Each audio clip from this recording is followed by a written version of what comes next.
Board exams के अंदर 95 plus marks कौन नहीं लाना चाहता। आई गेस सभी बच्चों का ड्रीम होता है कि उनके फिजिक्स केमिस्ट्री बायो सभी में 95 से ऊपर मार्क्स आ जाए। लेकिन स्टूडेंट्स, आपको ऐसा क्या करना होता है जिससे आपके 95 से ज्यादा मार्क्स आ जाए। कुछ बच्चे ऐसे भी होंगे जो 100 आउट ऑफ 100 भी लाना चाह रहे हैं अपने बायो के बोर्ड एग्जाम्स में। तो आइए स्टूडेंट्स, आज मैं आपके साथ में शेयर करने वाली हूँ एक ऐसी फुल प्रूवन स्ट्रैटेजी जिसको हर साल मैं अपने बच्चों के साथ शेयर करती हूँ एंड उनके मार्क्स बहुत तगड़े आते हैं। मेरे जितने भी स्टूडेंट्स हैं वो हमेशा 95 से ऊपर ही स्कोर लेके जाते हैं। एंड ऐसा नहीं है कि ये वीडियो सिर्फ और सिर्फ अच्छे बच्चों के लिए है, जो बच्चे एवरेज और बिलो एवरेज भी है। स्टूडेंट्स, अगर आप भी इस वीडियो को फॉलो करते हैं, स्ट्रैटेजी को फॉलो करते हैं, तो आपको भी अपने नंबर में 15 से 20 नंबर का फर्क देखने को मिलेगा। करना क्या होगा आपको इन आखिरी के 30 दिन में, आइए चलिए जानते हैं। तो स्टूडेंट्स, सबसे पहले हमको यार ये समझना है कि एग्जैक्टली हमारी लाइफ में चल क्या रहा है। हमारी लाइफ में चल रही ये रहा है कि अभी बोर्ड एग्जाम्स आने वाले हैं और हमारे पास है केवल 30 दिन। अब इन 30 दिन के अंदर हमको करने हैं बायो के 13 चैप्टर। क्या ये डूएबल है? Yes, it is very much doable.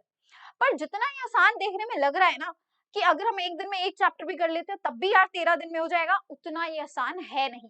क्योंकि हम बहुत अच्छे से जानते हैं बायो के ऐसे बहुत सारे चैप्टर्स हैं जो हमारे कम से कम 1.5 से 2 दिन ले जाएगा बहुत आसानी से। जैसे कि हमारी जेनेटिक्स, जैसे कि हमारे रिप्रोडक्शन, जो बड़े बड़े चैप्टर्स हैं। तो डोंट वरी, मैंने ये स्ट्रैटेजी हर चीज सोच समझ के ही बनाई है।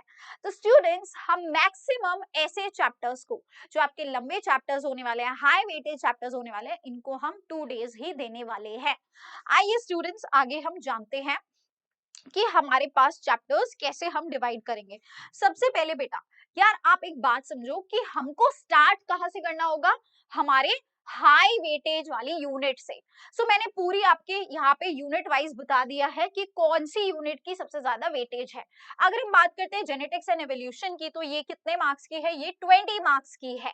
सबसे ज्यादा यूनिट हमारी कौन सी है हाई वेटेज वाली? यही यूनिट है। इसमें हमारे पास बेटा 3 चैप्टर्स है। हम इन तीनों चैप्टर्स को 2 दिन यहाँ पे देंगे। हमारे पास टोटल हो जाते हैं 6 डेज।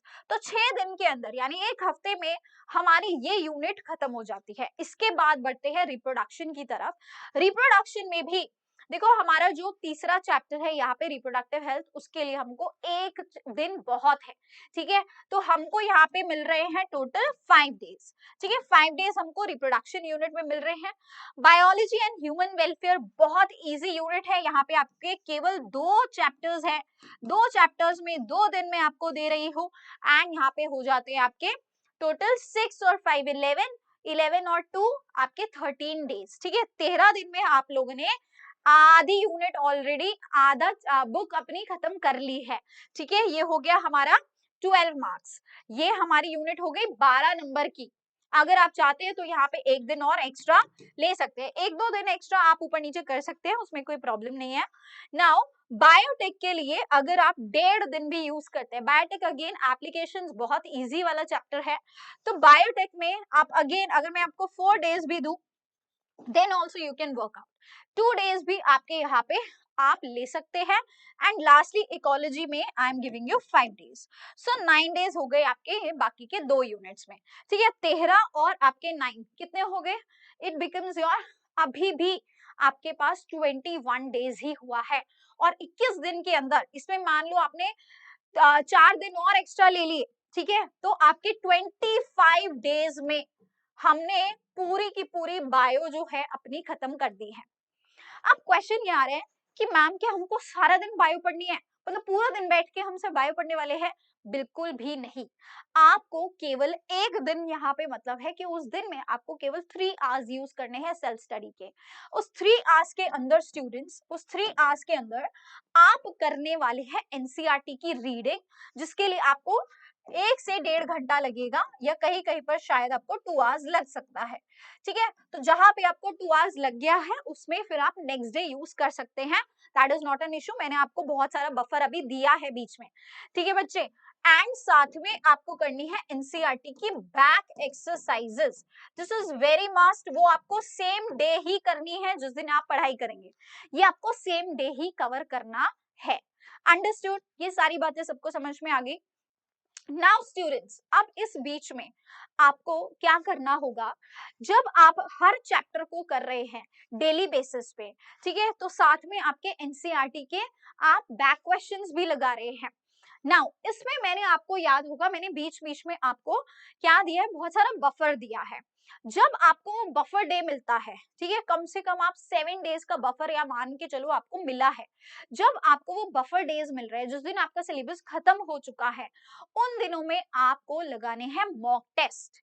उन दिनों में आपको क्या करने हैं, मॉक टेस्ट लगाने हैं और साथ में पीवाईक्यूज की प्रैक्टिस करनी है। So you will be doing the PYQs and the mock test at that time, right students. So NCERT के बैक क्वेश्चंस हमने तभी खत्म कर लिए, साथ साथ में हमने डायग्राम की प्रैक्टिस भी उसी टाइम पे की है। देखो, जब आप एनसीईआरटी की रीडिंग लगा रहे होगे, सारे इंपॉर्टेंट डायग्राम्स मैं आपको चैनल पे बहुत बार बता चुकी हूँ। अगर फिर से चाहते हो तो मुझे कमेंट करके बता देना, I will again make a video of all the important diagrams of NCERT. वो आप तुरंत बेटा साइड बाय साइड बनाते चले जाएंगे, ठीक है। तो ये आपके दो चीजें जो है रिवीजन के टाइम पर ही हो जाना चाहिए। एंड लास्टली आपको क्या करना है, पीवाईक्यूज और आपके मॉक टेस्ट की तैयारी, ठीक है स्टूडेंट्स। तो बायो के पेपर में आपके पास समय होने वाला है, ये आप रिवीजन के लिए यूज करेंगे। आपके पास 7 मॉक टेस्ट तो पहले ही हो जाएंगे ड्यूरिंग द बफर पीरियड, बच जाते हैं आपके पास में 3 मॉक्स और साथ में आपके कुछ पीवाईक्यूज। ये आप एंड मोमेंट पे रिवीजन के टाइम पे करने वाले हैं, जब आपको लास्ट एक हफ्ता रिवीजन का मिलेगा, ठीक है। तो ये सारी चीजें आपके बोर्ड एग्जाम्स, पहला बोर्ड एग्जाम स्टार्ट होने से पहले ही खत्म हो जाना चाहिए, तभी आपको अपने नंबर में इंप्रूवमेंट दिखेगा। अब बात आती है कि जब आपका एग्जाम होगा उससे पहले मैम कैसे रिवीजन करनी है, क्या तब भी हमको सैंपल पेपर करने होंगे, क्या तब भी हमको पीवाईक्यू करना होगा? तो माय आंसर इज नो। उस टाइम पे आप केवल और केवल अपने शॉर्ट नोट्स, आप केवल और केवल अपने शॉर्ट नोट्स, अपने एनसीईआरटी और अपनी एनसीईआरटी की रीडिंग एंड साथ में डायग्राम की प्रैक्टिस, सिर्फ ये 3 चीजें करेंगे बेटा, सिर्फ ये 3 चीजें करेंगे। इसके अलावा उस समय आपको अलग से और मॉक्स करने की जरूरत नहीं होगी, क्योंकि आप ऑलरेडी ही 10 मॉक्स और 10 पीवाईक्यूज कर चुके होंगे, ठीक है स्टूडेंट्स। तो बस ये स्ट्रैटेजी फॉलो कर लो, इसमें आपको 30 डेज टाइम पीरियड मैंने पढ़ने के लिए और 7 मॉक्स करने के लिए दिया है।